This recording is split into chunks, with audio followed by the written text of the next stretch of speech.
Alright, hello, welcome back. It is episode number 9 of the Daily Rogue. I'm Jeremy, aka Honor Rogue, and it is the 27th of December, Thursday, 2018.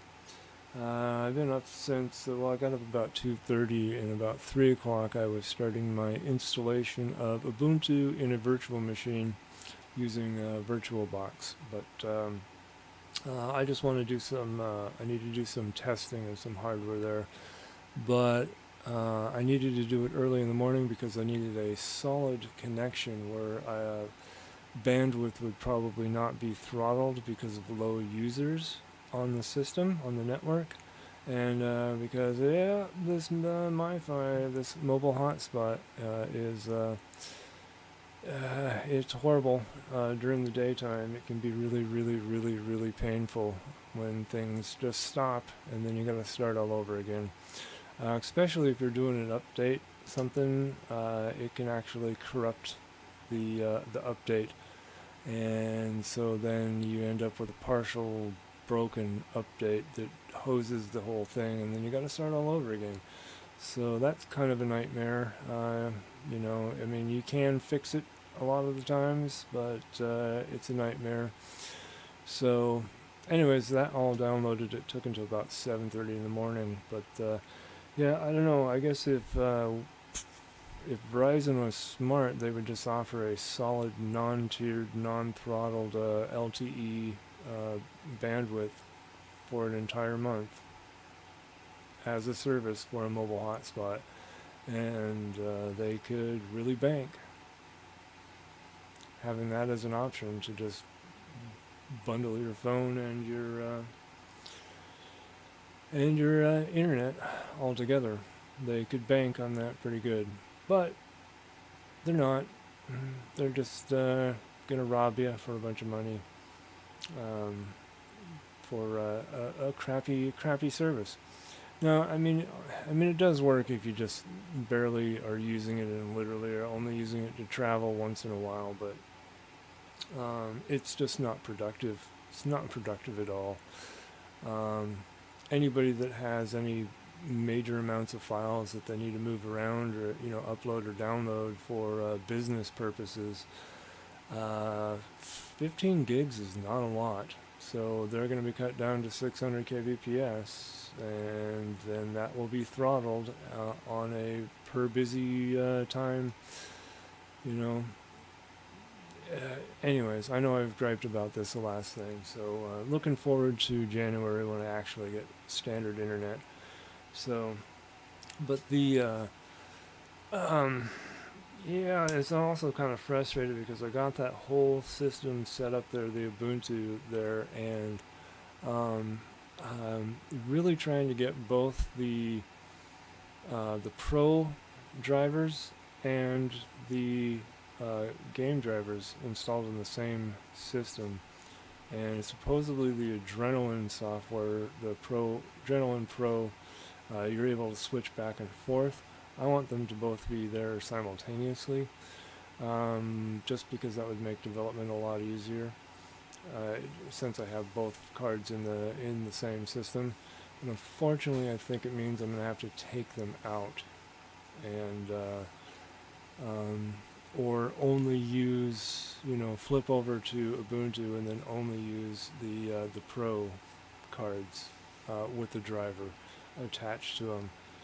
Um, yeah, I don't know. It's interesting, but because the blockchain driver, the official blockchain driver, is supposed to support all these cards, but it doesn't apparently. So because they don't even show up.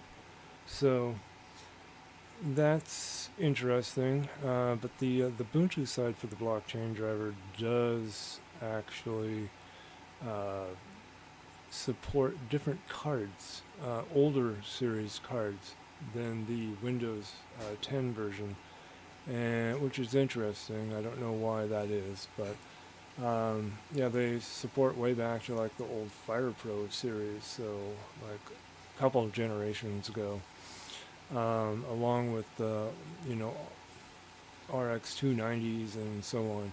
So definitely hit a lot of older cards. So I'm wondering if maybe that one will work, if the blockchain driver will work that way on Ubuntu. If not, no, then it doesn't really matter. I suppose I'll just have to isolate it out and run one system or the other, and then flip back and forth. So to be able to do development, but it'd be nice to do it all in one shot. But oh well. So yeah, it's been otherwise it's been tiresomely productive. So I'm really looking forward to getting the mining program kind of out and ready and available to the public. Get it up there on like GitHub or some place like that. I'll probably post it up on GitHub, just because it is sort of one of the main hubs for a lot of the crypto-related source code. But at the same time, I'm not 100% sure. I don't know, nothing against Microsoft, but now that they own GitHub, it's sort of I don't know. They used to be really, really, really anti-open source once upon a long time ago. So having them own it is, sort of like, well, I don't know. We'll find out, though. Find out. So, yep. Alright. Well, that's pretty much it. I'm going to wrap that one up here today. So, I'll have a little bit more news tomorrow. Hopefully I'll have a system set up and I can maybe verify if the Ubuntu blockchain driver functions the same. It also means, though, that I have to run version 16. So 1604 is the version that I have to run. I can't run version 1804. So the last gen long-term support Ubuntu is the only version that has blockchain driver support. So we'll go from there, I suppose. I don't know. That means I'm going to have to run 2 setups, possibly. I might have to install 2 Ubuntu so I can have 1804 with the latest drivers installed. So that means I'll be triple booting. Yeah. Could be fun. Alright. Hit the like button, subscribe, tell your friends, comment, and I'm on a rogue. It's a good thing.